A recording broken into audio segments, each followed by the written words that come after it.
Mañana de jueves en Hoy por Hoy con Teodoro León Gros, periodista, profesor de periodismo de la Universidad de Málaga. Buenos días. ¿Qué tal? Buenos días. Con Esther Palomera, periodista, ya lo saben. Hola, Esther. Buenos días. Y con Ernesto Kaiser, periodista también. Hola, Ernesto. Hola, buenas, Pepa. Maxim Huerta juró el cargo de ministro hace 6 días, pero ha aprendido rápido los tics de la política, de una forma de hacer política. Quienes pedían su dimisión eran una jauría. Dijo que quería terminar con el nuevo proyecto socialista. Ayer fue evidente que hubo unas primeras horas en las que el presidente Sánchez intentó capear el temporal, aunque luego a lo largo del día, Esther, la presión fue de tal calibre que se desencadenó la dimisión del ministro y su relevo por José Guirao, ¿no? Pues la verdad es que yo creo que tuvo que ver mucho con la presión, pero sobre todo tuvo mucho que ver, Pepa, con la hemeroteca, el cambio de posición que percibimos en la Moncloa desde primera hora de la mañana, que escuchamos aquí la versión de Maxim Huerta al mediodía, ¿no? Y digo que tuvo que ver mucho el cambio de actitud con la hemeroteca, porque en mi opinión hubo un vídeo que se difundió a través de las redes sociales y que reproducía una entrevista en Telecinco del presidente del gobierno valorando el caso Monedero, que fue una cuestión parecida a la de Maxim Huerta, y allí decía el presidente del gobierno que Vamos a escucharlo, Esther, vamos a escuchar ese vídeo que fue determinante, sí. Si yo tengo en la Ejecutiva Federal de mi partido, en mi dirección, a un responsable político que crea una sociedad interpuesta para pagar la mitad de los impuestos que le toca pagar, esa persona al día siguiente estaría fuera de mi ejecutiva. Voló por las redes sociales este vídeo, Esther. Claro, yo creo que fue decisivo para la decisión final, que fue no la dimisión de Maxim Huerta, sino que le pidiera al propio presidente del gobierno y el equipo de la Moncloa que abandonara su puesto. Esto era insostenible desde el punto de vista de la credibilidad de un presidente del gobierno que fue conocido y ha llegado donde ha llegado, entre otras cuestiones, por su famoso lema del no es no, y que prefirió dejar un escaño en el Parlamento antes que votar la investidura de Mariano Rajoy después de haber acuñado aquella frase del no es no. Bueno, lo que estaba en juego era la credibilidad del gobierno, del presidente del gobierno, y la forma de actuar de un gobierno que había llegado, entre otros motivos, por este tipo de comportamientos, no con la corrupción, sino la forma de afrontar la corrupción desde el Partido Popular. Por lo tanto, yo creo que el vídeo fue decisivo. Maxim Huerta llegó al Ministerio de Cultura entre la perplejidad de propios y extraños del Partido Socialista y de fuera del Partido Socialista, puesto que, bueno, tenía un perfil cuestionado, cuando menos, ¿no? Y yo creo que ayer, en su marcha, desde luego, no dio la talla ni siquiera para salir adecuadamente de un puesto en el que llevaba apenas 6 días, ¿no? Yo creo que esa carga indiscriminada, cuando se refiere a la jauría y no especifica quién es la jauría, le define como comunicador, porque él conoce muy bien cuáles son, cómo se desempeña este oficio. No sé si se refería a los periodistas, si se refería a las redes sociales, no sabemos exactamente a quién se refería, pero desde luego no dio la talla ni siquiera de cómo se debe ir una persona del lugar donde ha llegado hace apenas 6 días y con una responsabilidad que habían puesto en sus manos y que no ha tenido ocasión ni siquiera de desempeñar, ¿no? Pero en todo caso yo creo que para el gobierno o para el presidente del gobierno es bueno cómo se ha zanjado la crisis y la inmediatez con la que se ha resuelto, más allá de cuál fuera el motivo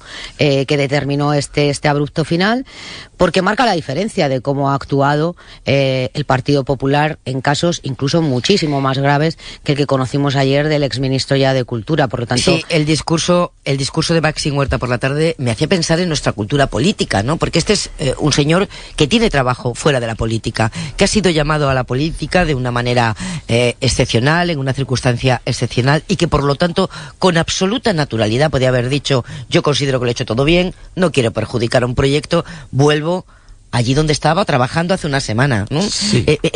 Es muy ajena a nuestra cultura política la decisión de decir: no pasa nada por dimitir cuando uno perjudica un proyecto y lo que está haciendo o lo que ha hecho es incompatible con el cargo público, no con otras cosas. Sí, ¿no? parece que conjugar el verbo dimitir parece que fuera asumir que uno ha cometido atrocidades o un pecado imperdonable, igual que dentro de nuestra cultura política, cuando uno está investigado parece que es inmediatamente culpable, que ya ha recibido una sentencia firme, ¿no? Es evidente que tenemos un problema de cultura política y es evidente que episodios como el de ayer contribuirán a que vaya cambiando, que es algo que me parece que es deseable, ¿no? Hay que pensar, Esther decía, claro, que aquí la credibilidad del gobierno era algo determinante. Es decir, ayer el gobierno se examinaba muy pronto. El presidente. Se examinaba muy pronto, a una semana de tomar posesión.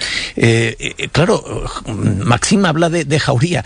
Es que este gobierno o este presidente ha llegado ahí por una moción de censura determinada por la corrupción. Exacto. Es evidente que el factor que les ha llevado, que digamos que ha determinado el cambio de gobierno, ha sido justamente el de la higiene democrática, de no seguir tolerando, de no seguir mirando para otro lado con la corrupción. Ernesto, ¿estás ahí? Sí, estoy aquí. Estaba pensando con qué iba a empezar. Hombre, a mí lo que me parece interesante es que en su despedida, Maxim Huerta pues dice una gran mentira. Y me parece interesante esto, y le he dedicado un artículo en el Ara de hoy, porque si te lees la sentencia hay datos muy interesantes en la sentencia. El primer elemento interesante, sobre todo cuando él se refiere a que esas inspecciones fueron una caza de bruja retroactiva contra críticos del Partido Popular, la primera cosa que tenemos que decirle a la cara al señor Maxim Huerta es que la inspección fue iniciada en el 2011 bajo el ministerio de Elena Salgado y la dirección de la EAT de López Carbajo, José Manuel López Carbajo. Esto es importante porque ya el 2 de junio del 2011, pues se le hace la comunicación de la liquidación, los resultados de la inspección, liquidación y regularización. Es solo el 15 de mayo de 2012, unos meses después de instalado el gobierno de Rajoy, cuando la inspectora de Madrid, la inspectora de la regional de Madrid, adopta un acuerdo de sanción, es decir, un acuerdo sancionador. Por lo tanto, toda la patraña de que Maxim Huerta había sido, como otros, probablemente quería decir él, víctima del Partido Popular por sus críticas al Partido Popular, hay que rechazarla como una patraña. Esa es una primera historia. La segunda es que es una destitución. Él intenta quedarse. La tercera es que no le dijo al presidente de gobierno, al que ya era presidente de gobierno y le ofrece el cargo, la verdad, no es transparente con él. ¿Por qué? Porque esa oferta no la podía rechazar, no podía rechazar ser ministro. En otros términos, fue desleal con el presidente de gobierno porque el presidente de gobierno por lo mínimo debía saber. Si tomaba la decisión de nombrarle ministro igual, era una responsabilidad del presidente de gobierno. El presidente de gobierno no lo supo y el señor Maxim Huerta reconoció que no se lo había dicho. Entre otras cosas, fue desleal con el presidente y fue, además de ser, desleal con la Hacienda. Sí, esto que señala Ernesto es muy relevante, ¿no? Que te llamen para un puesto de esta responsabilidad, que tengas un episodio de infracción fiscal como la que tiene Maxim Huerta. Insisto, que no la comparamos en absoluto con los casos de corrupción del Partido Popular, ya, pero tú le tienes que contar a tu presidente en el contexto en el que estamos que tienes eso, ¿no? Porque si te salta a continuación, al primero que le estás haciendo una faena es en aquel y sobre que todo, Pepa, cuando ha habido ti, ¿no? una pregunta explícita, según claro, hemos podido saber del presidente del gobierno, cuando llama a todos sus ministros y les pregunta si hay algún comportamiento discutible que pueda llevar a una situación como la que ha tenido ayer Maxim Huerta, ¿no? Y él no cuenta este caso, ¿no? Pero más allá de eso, sí, yo creo que Maxim Huerta puede tener explicaciones técnicas todas las posibles, unas se pueden creer y más y otras menos, pero desde el punto de vista político esta sociedad, uno, ya no aguanta la mentira y el engaño, y dos, no aguanta ni soporta determinados comportamientos en la vida pública, y esto es una lección que deberían de haber aprendido todos los que nos representan en el político, en el Parlamento y en los gobiernos autonómicos, el gobierno de la nación. Pero Esther, y aprendamos también todos una lección que yo creo que vale para su sucesor y para todos los que vengan. Ni la ley de transparencia y buen gobierno, ni ninguna de las normativas reguladoras de los altos cargos en este momento contemplan que haya un control exhaustivo de la idoneidad, es decir, cada cual tiene que marcar su propio rasero. Maxim Huerta defiende que él entendió que era un asunto privado que no tenía que trasladar al presidente del gobierno. Un error enorme que a partir de ahora debería de quedar fijado para todos los que vengan como punto de referencia. ¿Cómo abre la bolsa, Carolina Gómez? Buenos días. Buenos días, Pepa. Abren en rojo todos los mercados europeos. El IBEX 35 cae en estos momentos un 0,47% y se sitúa en los 9.800 puntos. La prima de riesgo comienza la mañana en los 94 puntos básicos y el barril de Brent está en los $76.74. En la cadena SER, Hoy por Hoy, con Pepa Bueno. Son las 9:22, las 8:22 en Canarias y tenemos información de última hora sobre el Gobierno. El Ministerio de Defensa no tocará ni al director del CNI ni a la cúpula del Ejército. Mariela Rubio, buenos días. Buenos días, así es. Según una nota del Ministerio, la ministra Margarita Robles ha acordado la continuidad en el cargo del general del Ejército, Félix Sanz Roldán, como director del Centro Nacional de Inteligencia hasta finalizar su mandato. Sabéis que los mandatos de los directores del CNI son por periodos de 5 años. A Sanz le queda 1 año de su segundo periodo. La ministra también ha acordado confirmar en sus cargos a toda la cúpula militar que encabeza el general Fernando Alejandre Martínez, que es jefe del Estado Mayor de la Defensa. También han sido confirmados los otros 3 jefes, el de tierra, el del aire y el de la Armada. Es la primera vez que esto sucede. Según el Ministerio, esta decisión se corresponde con la naturaleza del Ministerio de Defensa como un Ministerio de Estado. Mariela, gracias. Hasta luego. Y saludamos hasta ahora a Pere Aragonés, que es el vicepresidente de la Generalitat de Cataluña y conseller de Economía. Buenos días, bon día. Hola, buen día, buenos días. Bienvenido a la cadena SER. Iba a decirle que vaya día habíamos elegido para la entrevista, con un ministro dimitido, un seleccionador cesado, un cuñado del rey contando los días para ingresar en prisión, pero realmente llevamos una temporada larga en este país con días de vértigo, así que casi cualquier día podíamos tener noticias de última hora, cualquier día que lo hubiéramos invitado, ¿no? Sí, es difícil hacer previsiones. De hecho, parece, ¿no?, que estamos en ciertos momentos parece que estamos en el guión de una película o de una serie, ¿no? Porque hay cambios repentinos en la trama que pues ponen nuevos elementos sobre la mesa, pero en todo caso, los responsables públicos, nuestra labor es estar cada día al pie del cañón y por lo tanto también dispuestos a responder y a explicarnos en los medios de comunicación. Gobierno nuevo en España, gobierno nuevo en Cataluña. ¿Usted cree que se da una oportunidad para encontrar un cauce político a la crisis catalana? Debería ser así. De hecho, debería ser así desde hace bastante tiempo. No ha sido posible por la cerrazón de Mariano Rajoy, pero ahora está por ver si hay una oportunidad. A nosotros nos gustaría que sí, nos gustaría que esta oportunidad de diálogo, de discutir las cuestiones de fondo, al final hay una propuesta con mucho apoyo en la sociedad catalana de avanzar hacia la independencia y por lo tanto que pueda ser discutido. Nosotros de hecho pedimos que haya un diálogo sin condiciones previas, pero tampoco sin renuncias previas por ninguna de las partes. La lista de reivindicaciones que Artur Mas primero y Puigdemont después hicieron llegar a Rajoy, que no se negoció nunca, ¿le parece un buen punto de partida para el diálogo al que se han emplazado usted y Pedro Sánchez? Seguramente esa lista debería actualizarse, porque de hecho han pasado desde 2012, en que se empezaron a plantear pues algunas de estas reivindicaciones en esta famosa lista de los 45 puntos, y después fue actualizada por el presidente Puigdemont. Pues han pasado tiempo, han pasado muchas cosas y por lo tanto debería actualizarse. En todo caso, hay muchos elementos en los que el gobierno de Mariano Rajoy y la Generalitat en estos años hemos chocado. Por lo tanto, hay muchas oportunidades para hacer gestos y para abrir la puerta a este diálogo necesario. Pero si al final de esa negociación el gobierno de España les dice lo que ya está anunciando el presidente Sánchez, que no a una reivindicación que usted ha puesto encima de la mesa nada más empezar a hablar, que es un referéndum de independencia, ¿qué harán ustedes después? ¿Volver a un escenario de ruptura vía unilateral o qué harán en ese caso? Bueno, nosotros seguiremos reivindicando la necesidad de que sea la sociedad catalana la que decida su futuro institucional. Y esto en otras democracias pues se ha planteado a través de referéndums de autodeterminación. Se ha hecho en Escocia y se ha hecho en Quebec. Por cierto, en los dos, la posición a favor de continuar formando parte del Reino Unido y de Canadá respectivamente ha sido la ganadora.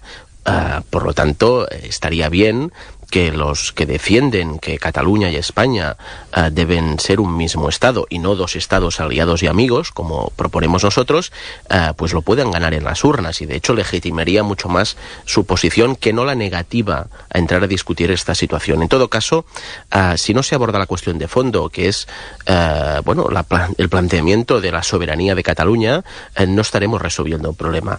Por lo tanto, de momento tendríamos que poder hablarlo. Y después ya veremos cuál es la solución, si hay un punto de pacto. Pero en todo caso, esta cuestión no debería excluirse de una mesa de diálogo, porque si se excluye, el problema continuará, habrá una discrepancia de fondo y dentro de un tiempo volverían a haber situaciones que nadie desea. Le voy a poner una declaración del presidente del gobierno, Rodríguez Zapatero, esta misma semana sobre la situación en Cataluña. Si queremos empezar a recuperar el tiempo perdido en el conflicto de Cataluña, tenemos que volver a 2010, a esa sentencia. No habrá otro camino.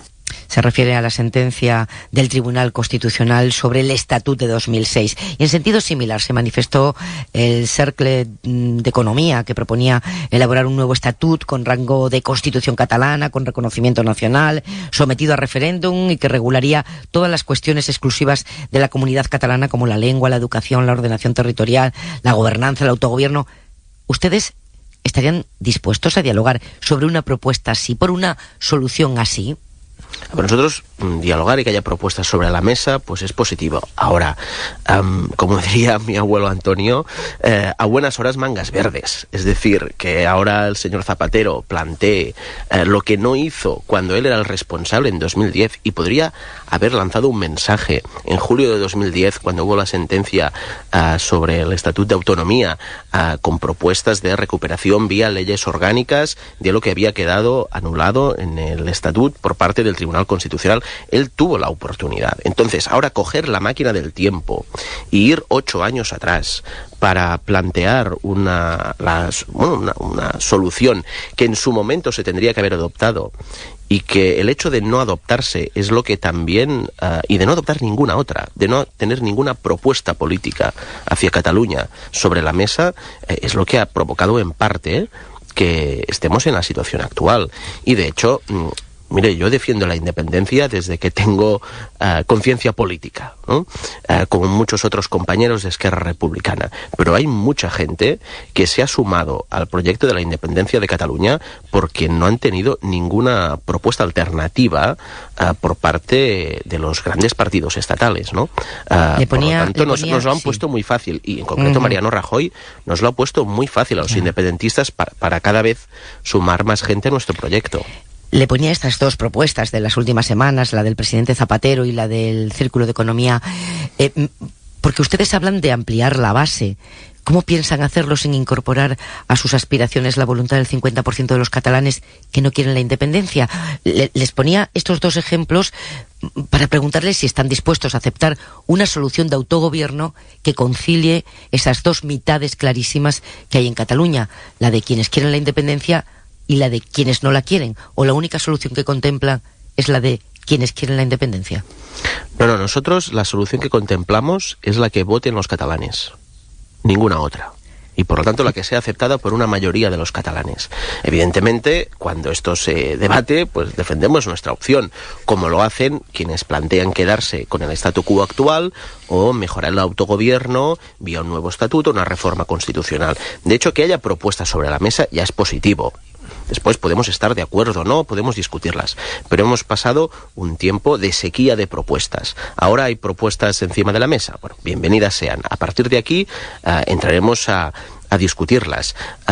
En todo caso, las mayorías a favor de un proyecto u otro en una sociedad no son inmutables. De hecho, los independentistas hace 8 años éramos el 15%. Ahora estamos cercanos al 50%, de acuerdo con los últimos resultados de las elecciones al Parlamento de Cataluña. El resto no es homogéneo tampoco. Hay personas que no quieren la independencia, pero están a favor de que la situación actual en Cataluña se resuelva a través de un referéndum de autodeterminación. Hay otras que quieren pues hacer una involución en el despliegue autonómico y era una visión más centralista del Estado. Hay quien ya les parece bien como está. Por lo tanto, no hay posiciones Dígame, sí, perdóneme. dígame. Sí, le preguntaba que si lo que usted llama el resto de Cataluña, que es el 50% aproximadamente, debe reconocerse en la solución política que se dé a esta crisis. Por supuesto, porque este es un país, como cualquier sociedad, que no es completo si no está todo el mundo. Y de hecho, el proyecto que, bueno, como mínimo que nosotros defendemos es un proyecto que dirigimos a todos. Porque de hecho, si no lo hiciéramos así, estaríamos dejando de hablar a una parte de nosotros mismos. La sociedad catalana es plural, es diversa, pese a quien haya que hable de enfrentamiento en unos términos casi bélicos. Evidentemente, pues hay una situación de polarización política, pero en los grupos de amigos, en las familias, hay posiciones diferentes y esto es saludable y los hablamos con total tranquilidad, ¿no? Por lo tanto, que se plantee no una solución concreta, sino un procedimiento que no sea reconocido por una mayoría, pues evidentemente, si esto fuera así, no sería una solución.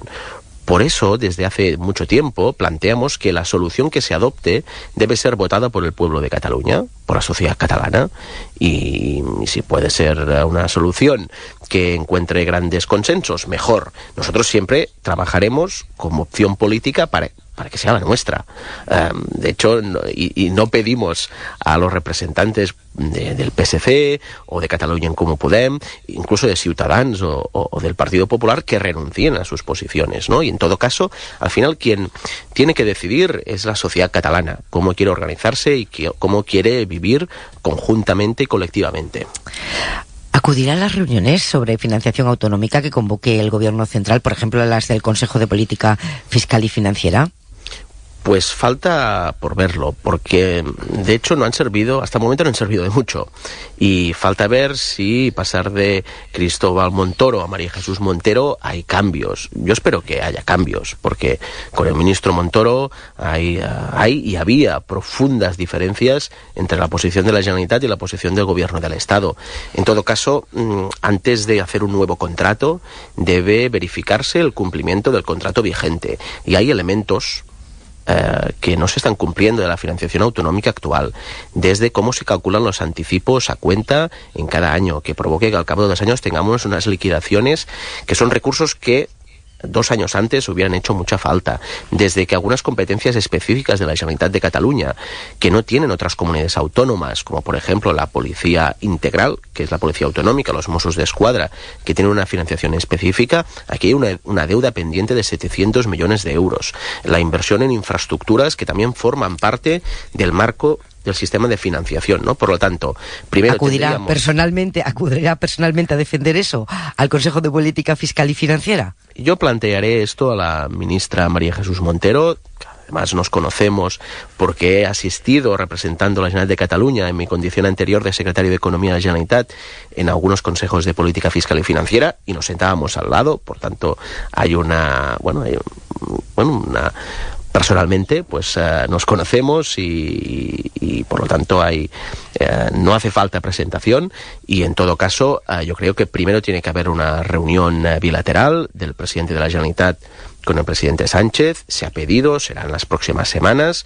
Posteriormente a mí también me gustaría poder hablar con la ministra con tranquilidad en una reunión, y por lo tanto a partir de aquí mirar si realmente los consejos de política fiscal y financiera presididos por el PP son diferentes de los presididos por el PSOE. Le propongo una cosa muy difícil para un político, lo sé, le voy a hacer una batería de preguntas, tenemos 5 minutos. Uy, a ver si pues es difícil, será difícil contestar, pero conseguimos usted misma, adelante. hacerlas todas. Ha dicho usted, queremos una legislatura completa de 4 años, luego descarta saltarse la ley.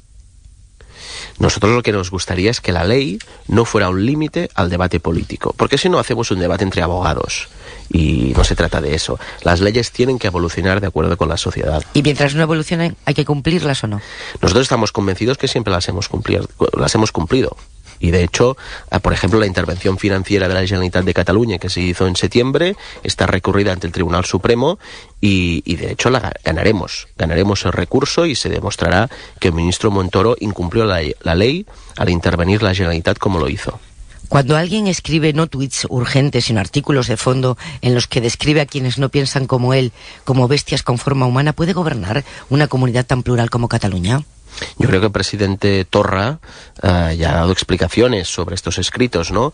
Y en todo caso, él coincide con nosotros y hemos hecho esta reflexión en público y en privado, que el gobierno de la Generalitat de Cataluña debe ser y solo tiene sentido si es un gobierno para todos los catalanes, independientemente de la lengua que hablamos, de lo que pensamos y de dónde hemos nacido, ¿no? Porque al final lo que importa es el proyecto de futuro y la voluntad de vivir en común. ¿Las decisiones que toma el gobierno que usted vicepreside se toman en Barcelona o en Berlín? Se toman en Barcelona y evidentemente, atendiendo al hecho de que son dos formaciones políticas cuyos líderes, uno está en Extremera, preso, Oriol Junqueras, y el otro está en Berlín, porque si no estaría preso, también, pues evidentemente, escuchamos las propuestas y los consejos de los líderes de las respectivas formaciones políticas. Que haya que suspender en Cataluña un acto sobre Miguel de Cervantes, ¿qué le parece al vicepresidente de la Generalitat? Muy mal.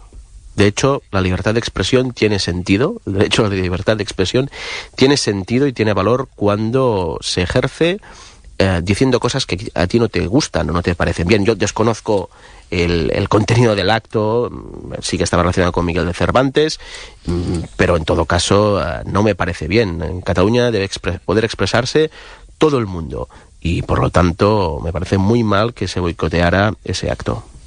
Mire, esta semana se ha votado en el Pacto de Toledo la manera de revalorizar las pensiones en España.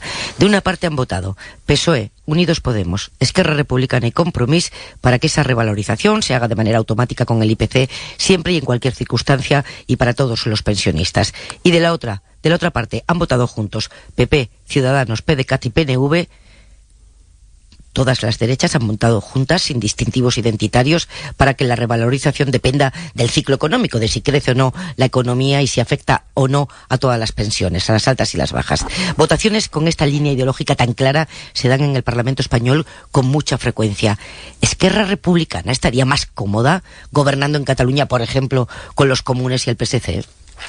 Bueno, en todo caso, esta opción ahora no es posible aritmétricamente en el Parlamento de Cataluña porque no suma mayoría. En todo caso, nosotros siempre defendemos nuestra posición como partido de izquierdas, lo hacemos en el Gobierno de la Generalitat y lo hacemos en el Parlamento de Cataluña. De hecho, en el Parlamento de Cataluña, propuestas en una línea ideológica similar se han aprobado con abrumadora mayoría.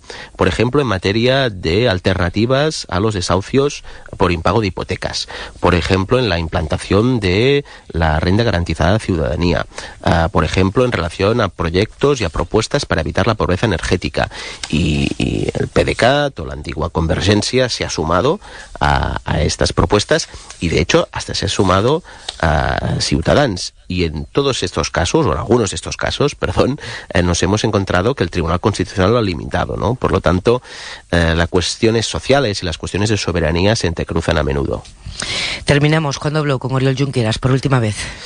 Pues a través de personas interpuestas prácticamente cada día, porque no puedo hablar con él telefónicamente, tiene las comunicaciones pues muy limitadas, y en todo caso, en la última visita que le pude hacer la semana pasada, que fue una visita institucional, pero que debo decir que no fue en las condiciones que debería haberse producido. Fue un locutorio de centro penitenciario, con limitación de tiempo, no como otras visitas institucionales que se habían producido y que yo mismo también había participado con anterioridad, ¿no? En todo caso, espero que la próxima vez que pueda hablar con él sea en un despacho de la Generalitat, sea en su casa, sea en una sede de partido, porque es donde debería estar, con su familia y con su gente.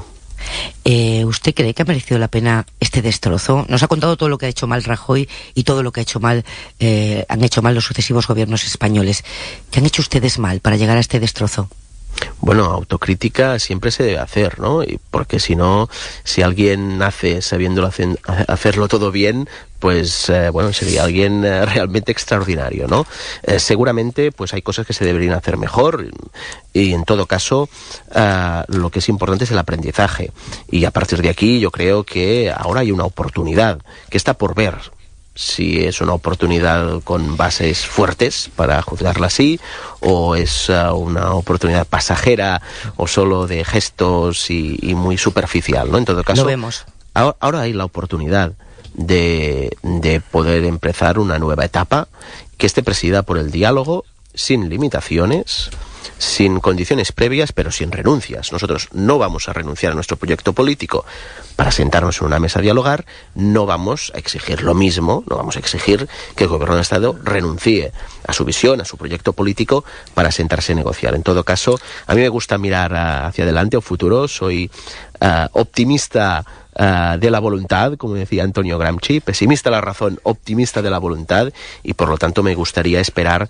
que ahora se pueda abrir una nueva etapa. Y ha habido tantos desencuentros que de hecho Pedro Sánchez tiene muchas oportunidades para mandar gestos de que quiere abrir esta etapa que aún está por ver.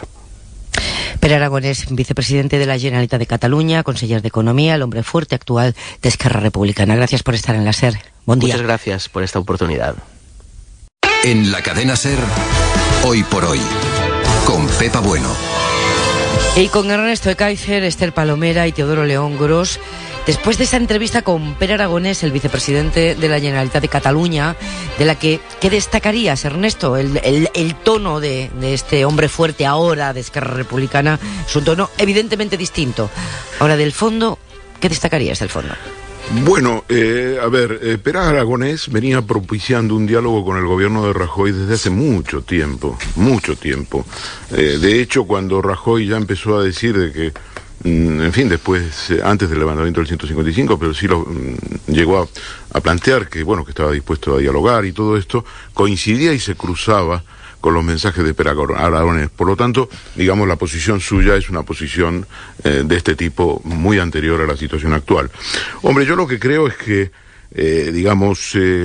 viviremos una etapa de diálogo, entre comillas, de apariencia de diálogo, será un diálogo de sordos, pero es una etapa que hay que cruzar, es un Rubicón que hay que pasar, y cuanto antes lo pasemos mejor. Tenemos, por lo tanto, dos escenarios: una entrevista Sánchez-Torra en la Moncloa, y una entrevista entre Aragonès y Montero. Yo lo que no entiendo, con esa voluntad de Pere Aragonès del diálogo, ¿por qué no dice, oiga, Pepa, por supuesto que iremos al Consejo de Política Fiscal y Autonómica? Es inexplicable. Sí. Esther. Sí, la verdad es que hay algunas cuestiones que son inexplicables, pero más allá del tono, que es completamente distinto al que hemos escuchado en los últimos años a los dirigentes del independentismo, la elección de Aragonès como vicepresidente del gobierno marca claramente cuál es la posición que ha mantenido Esquerra desde que los líderes del Procés entraron en prisión preventiva, ¿no? Y es piano, hay que reconducir esto, no se puede declarar la independencia de forma unilateral.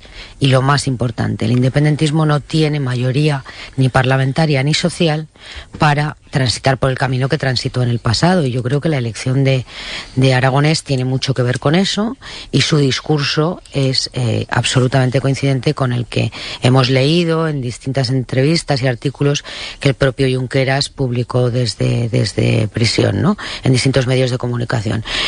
A mí que se abra un espacio de diálogo no me parece cosa menor, viniendo de donde venimos. Quiero decir, el que pueda haber una interlocución más allá de las reuniones o de las fotos que se intenten vender como gestos de distensión, el que se abra ese espacio de diálogo entre el Gobierno de España y la Generalitat, a mí me parece un salto cualitativo en el escenario político que hemos vivido en los últimos 2, 3, incluso 4 últimos años. Por lo tanto, yo creo que puede haber cierto recelo a confiar en que estos señores se sienten en la mesa del Consejo Político, Fiscal y Financiero, pero tengo la sensación de que estarán, entre otras cosas, porque lo que se juegan es mucho, y no solamente tiene que ver con sus posiciones ideológicas, sino con el futuro de los catalanes y las catalanas. Por lo tanto, me cuesta creer que no vayan a estar sentados en esa mesa del Consejo Político, Fiscal y Financiero.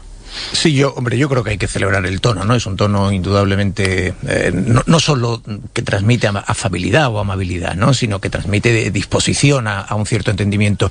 Dicho lo cual, yo tengo dudas sobre ese espacio de diálogo, sobre ese entendimiento. Yo les oigo decir que parten del 1 de octubre inexcusablemente, o que mantienen el discurso de los presos políticos incluso en la fachada institucional de la Generalitat. Y esa no me parece una gran disposición al diálogo, me parece una disposición a la exigencia, que es diferente. Y eso ha estado muy, muy presente en toda la entrevista, ¿no? Es decir, decía Aragonés, hay una gran oportunidad para que Pedro Sánchez haga gestos. Bueno, y no hay una gran oportunidad para que Torra haga gestos, no se le ha ocurrido decirlo. Dice, no, esto ha sido responsabilidad de la cerrazón, cito entre comillas, cerrazón de Mariano Rajoy. Hombre, yo diría que había alguna oportunidad para hablar de la cerrazón de Puigdemont, por ejemplo, ¿no? A ver si de Montoro a Montero notamos algunos cambios. Oiga, y a ver si notamos algunos cambios de Puigdemont a Torra, que la ley no sea el límite para el debate político. Hombre, yo creo que dentro de ese tono afable, la predisposición al diálogo encuentra de momento todavía en este discurso, seguramente muy condicionado por los presos, es evidente, pero encuentra todavía en este discurso muchas dificultades. Faltan 8 minutos para las 10 de la mañana, no ha dimitido nadie, ¿verdad, Jordi Fábrega? Hoy no ha dimitido nadie, no está nadie a punto de ser cesado, no tenemos ninguna convulsión. ¡Qué milagro de día! Yo ya les digo hasta la próxima semana, Esther Palomera, Ernesto Ekaizer y Teodoro León Gros. Un beso. Buenos días. Un beso. Adiós.